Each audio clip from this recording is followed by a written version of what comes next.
Angel broking లో demat account open చేసి trade చేసి 10 షేర్లు బోనస్ గా పొందండి. జస్ట్ సైన్ అప్ అయితే చాలు. మీ ఫోన్ నంబర్ ఎంటర్ చేసి ఓటీపీ ఎంటర్ చేయండి. ఆ తర్వాత పాన్ కార్డ్, ఆధార్ కార్డ్, అలాగే బ్యాంక్ స్టేట్మెంట్ కూడా అప్లోడ్ చేయండి.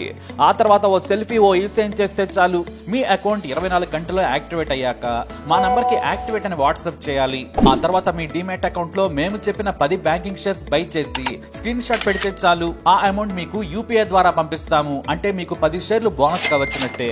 ఆ తర్వాత మీరు ఆ షేర్స్ ని సెల్ చేసుకుంటారో ఇన్వెస్ట్ చేసుకుంటారో మీ ఇష్టం. డిస్క్రిప్షన్ లో ఉన్న లింక్ ద్వారా మాత్రమే మీకు ఈ బోనస్ షేర్లు వస్తాయన్నది మాత్రం గుర్తుపెట్టుకోండి. తెలుగు రాష్ట్రాల్లో lady Aghori alias Alluri Srinivas issue 2 రాష్ట్రాల్లో హాట్ టాపిక్ అవుతోంది.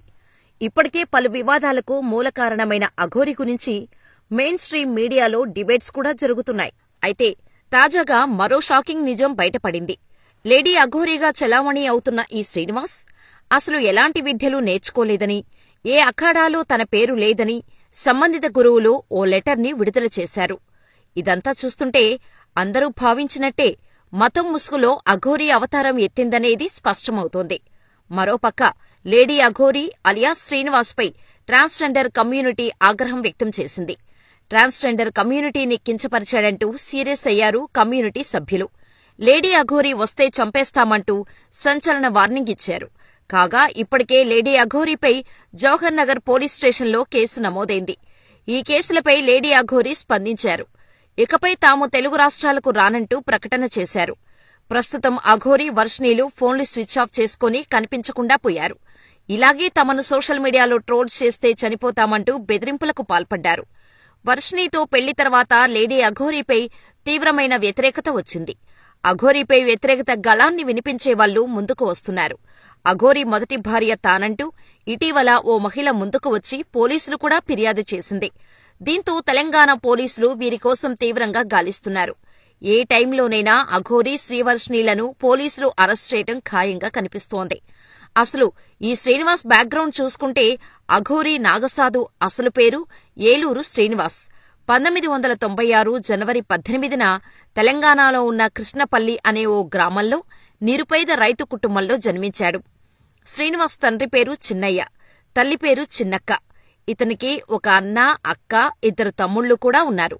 శ్రీనివాస్ అమ్మగారైన చిన్నక్క గారికి అప్పుడప్పుడు అమ్మవారు ఒంటిమీదకు వస్తుండేది. అమ్మలో అమ్మవారు ఆవహించటం చూసిన శ్రీనివాస్కు ఏం అర్థమయ్యేది కాదు. కాని దేవత వచ్చిందని అందరూ చెబితే దండం పెట్టుకునేవాడు.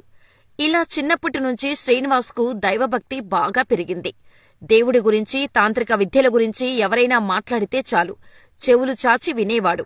ఈ క్రమంలోనే శ్రీనివాస్ ఉండే ఊరికి కొంతమంది లేడీ అఘోరాలు వచ్చారు. ఆ ఊరి అడవుల్లో వారు ఉండేవారు.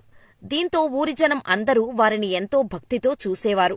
ప్రజలకు కష్టాలు వచ్చినా దెయ్యం పట్టింది, పిశాచి పట్టింది అని అనుమానం ఉన్న ఊరిలోని ప్రజలందరూ వారి దగ్గరకు వెళ్లి పూజలు చేయించుకునేవారు. ఈ విషయం ఆ నోట ఈ నోట శ్రీనివాస్ చెవిన పడింది. వెంటనే వారిని చూడాలని అడవిలోకి వెళ్లాడు శ్రీనివాస్. అక్కడ 2 అఘోరీలు పూజలు చేస్తూ పచ్చి మాంసం తినడం చూశాడు.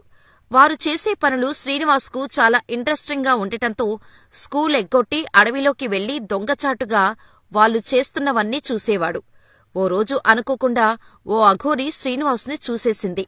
దీంతో శ్రీనివాస్ భయంతో పారిపోతుంటే ఆ అఘోరి పిలిచి మరీ శ్రీనివాస్ని పక్కన కూర్చోపెట్టుకుని వారు చేసే పూజలను దగ్గరుండి చూసేందుకు అనుమతి ఇచ్చింది. ఇలా వారు పూజలు చేయటం చూసిన శ్రీనివాస్, నేను కూడా తంత్రవిద్యలు నేర్చుకుంటే అందరూ భయపడతారు, వాటి ద్వారా డబ్బు సంపాదించవచ్చని, తను కూడా ఆ విద్యలు నేర్చుకోవాలని డిసైడ్ అయ్యాడు. అయితే అక్కడకు వచ్చిన ఆ అఘోరీలు వారి పని పూర్తి కావటంతో ఆ ఊరి నుంచి వెళ్లిపోవటానికి సిద్ధమయ్యారు. ఈ విషయం తెలుసుకున్న శ్రీనివాస్ ఇంట్లో వారికి స్కూల్కి వెళ్తున్నాను అని చెప్పి అఘోరీల దగ్గరకు వెళ్లి, నేను కూడా మీలాగా తంత్రవిద్యలు నేర్చుకోవాలని అనుకుంటున్నాను, నన్ను కూడా మీతో పాటు తీసుకెళ్ళండి అని అడిగాడు. దానికి ఆ అఘోరీలు ఒప్పుకొని శ్రీనివాస్ని తీసుకెళ్లారు. ఈ విషయం తెలియని తల్లిదండ్రులు శ్రీనివాస్ ఇంటికి రాకపోవటంతో వెతకటం మొదలుపెట్టారు. కాని ఎక్కడా కనిపించలేదు.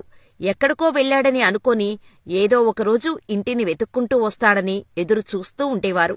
ఇలా ఊరి నుంచి వెళ్లిపోయిన శ్రీనివాస్ ఆ తర్వాత ఆ అఘోరీల వద్ద శిష్యరికం చేస్తూ వారితోనే తిరుగుతూ వారు చేసే పూజలకు కావాల్సిన సామాన్లను సమకూరుస్తూ ఉండేవాడు. ఇక అలా కొన్ని సంవత్సరాల తర్వాత ఆ అఘోరీలు శ్రీనివాస్కు మంత్రాలు నేర్పాలంటే నువ్వు కూడా మాలాగే పురుషుడు నుంచి స్త్రీగా మారాలని, అలా మారితేనే తంత్రవిద్యలు నీకు నేర్పిస్తామని చెప్పగా శ్రీనివాస్ ఆ కండిషన్కు ఒప్పుకున్నాడు. కాని ట్రాన్స్జెండర్గా మారటానికి శ్రీనివాస్ దగ్గర డబ్బులు లేవు. దాంతో ట్రాన్స్జెండర్ అసోసియేషన్ హెల్ప్ తీసుకుని ఆపరేషన్ చేయించుకొని ట్రాన్స్జెండర్గా మారాడు. ఆ తర్వాత పూర్తిగా అమ్మాయిలా మారాలని లక్షలు ఖర్చు పెట్టి తన ప్రైవేట్ పార్ట్స్ ని మార్చుకొని బ్రెస్ట్ ఇంప్లాంటేషన్ చేయించుకొని అమ్మాయిలా మారి విష్ణుబ్రహ్మగా తన పేరు మార్చుకున్నాడు. అయితే అఘోరీ సంప్రదాయంలో ఎవరైనా అఘోరీగా మారాలంటే ముందుగా గురువు దగ్గర శిష్యరికం చెయ్యాలి. ఈ టైంలో గురు అఘోరీలు ఎన్నో పరీక్షలు పెడతారు. లైంగికంగా కూడా పరీక్షిస్తూ ఉంటారు. ఇలా మంత్రసాధనతో లైంగికంగా పూజలు చేస్తే అతీత శక్తులు వస్తాయని వారి నమ్మకం. ఇలా అఘోరీల సాధన 15 సంవత్సరాల వరకు ఉంటుంది.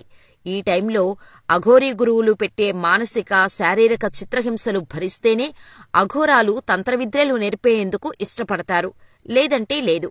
ఆ తర్వాత కూడా తంత్రిక సాధన అంత ఈజీగా ఉండదు. ఎందుకంటే పగలంతా శివభక్తిలో మునిగిపోయే అఘోరాలు రాత్రైతే సేవ సాధనలు చేస్తారు. ఈ ప్రక్రియ చాలా కష్టంగా ఉంటుంది కూడా. దీంతో చాలామంది శిష్యులు వీరి దగ్గర మంత్రసాధన చేద్దామని వచ్చినవారు మానసిక స్థిరత్వాన్ని కోల్పోయేవారు కూడా ఉంటారు. అయినప్పటికీ శ్రీనివాస్ అఘోరీగా మారడం కోసం అన్నిటికీ సిద్ధపడ్డాడు. ఎలాగైనా విద్యలను నేర్చుకోవాలని ట్రై చేస్తారు.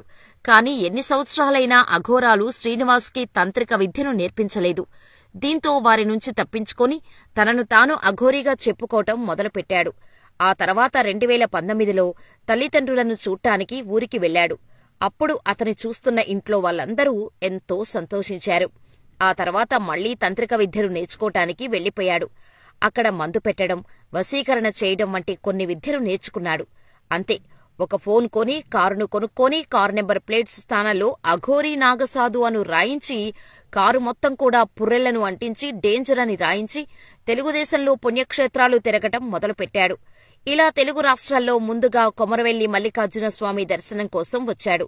దాంతో మొదటిసారి ఇతని గురించి అందరూ మాట్లాడుకున్నారు. సోషల్ మీడియాలో అందరి కంట్లో పడ్డాడు ఇలా. ఆ తర్వాత సికింద్రాబాద్లోని ముండా మార్కెట్ వద్ద ఉన్న ముత్యాలమ్మ టెంపుల్కి వచ్చి దిగంబరిగా పూజలు చేయటంతో అక్కడున్న వారంతా ఆశ్చర్యానికి గురై ఆ వీడియోలు సోషల్ మీడియాలో వైరల్ చేయటంతో అన్ని satellite channels, YouTube channels Aghori దగ్గర ఇంటర్వ్యూలు తీసుకున్నాయి. హిందూ దేవాలయాలను, సనాతన ధర్మాన్ని కాపాడేందుకు వచ్చిన నిజమైన శివుడి సేవకురాలిని నేను అంటూ చెప్పుకొచ్చింది.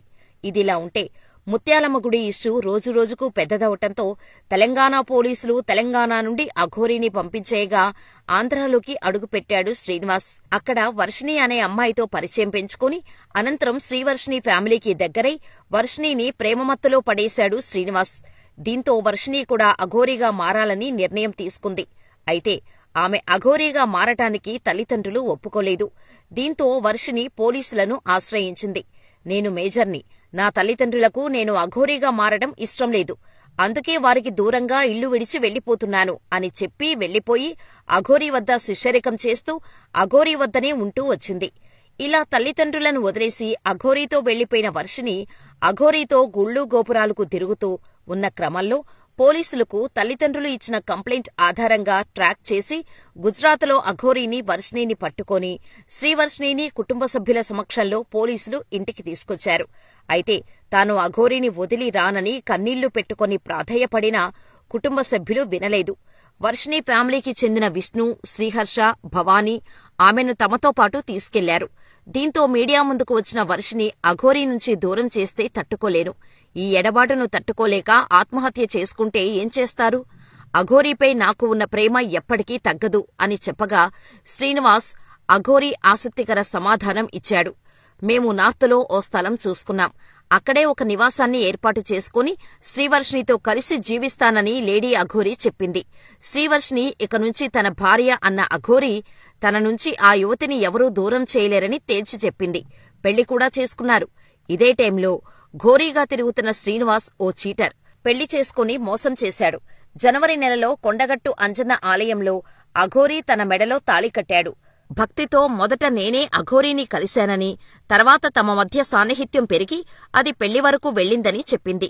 అంతేకాక తాము ఇక్కడే ఒక ఆశ్రమం పెట్టుకుని సేవ చేసుకుంటూ గడుపుదామని అనుకున్నామని, కాని అఘోరీ ఒక మాట మీద నిలబడడు అని ప్రతిసారీ మాట మారుస్తుండటంతో ఆశ్రమం పెట్టలేకపోయామని తెలిపింది. ఇంతలో వర్షిణి విషయం బయటకు వచ్చిందని, వర్షిణి గురించి ప్రశ్నిస్తే కూతురు అవుతుందని, తనకు నేను గురువును అవుతానని అఘోరీ చెప్పాడు. సిగ్గు లేకుండా ఇప్పుడు వర్షిణిని భార్య అని చెబుతున్నాడని, మొదటి భార్య రాధ మీడియా ముందుకు రావటంతో శ్రీనివాస్ వ్యవహారం సంచలనంగా మారింది. ఇష్యూ నడుస్తున్నప్పుడే హైదరాబాదులోని కృష్ణానగర్లో శ్రీనివాస్ జుట్టుకు రంగు వేసుకుని జల్సాలు చేస్తూ తిరిగినప్పటి ఫోటోలు బయటకు వచ్చాయి. హైదరాబాదులో శ్రీనివాస్ ఉన్నప్పుడు అక్కడ ఉండటానికి ప్లేస్ లేకపోతే ఫ్రెండ్ రూంలో ఉంటూ ఫ్రెండ్ రూంలో సెల్ఫోన్స్ దొంగతనం చేశాడనే వార్త బయటకు వచ్చింది. అలాగే శ్రీనివాస్ ఒక అమ్మాయిని బలవంతం చెయ్యబోగా అక్కడ వాళ్లు ఇతన్ని కొట్టి అతని అంగంపై వాతలు పెట్టి కాల్చారని, అందుకే తను సర్జరీ చేయించుకున్నాడనే వార్తలు వైరల్ అవుతున్నాయి. అంతేకాదు, శ్రీనివాస్ సనాతన ధర్మం పేరు చెప్పి అమ్మాయిల జీవితాలు నాశనం చేస్తున్నాడని, చిన్నప్పుడు అఘోరాలతో వెళ్లటం, వాళ్ల కోసం ట్రాన్స్జెండర్గా మారటం అనేవి పూర్తిగా అబద్దాలని కొందరు చెబుతున్నారు. మరి మీరేమనుకుంటున్నారు? శ్రీనివాస్ నిజమైన అఘోరీనా, లేక అఘోరీ ముసుగులో ఉన్న మాయగాడా? మాకు కామెంట్ చేయండి.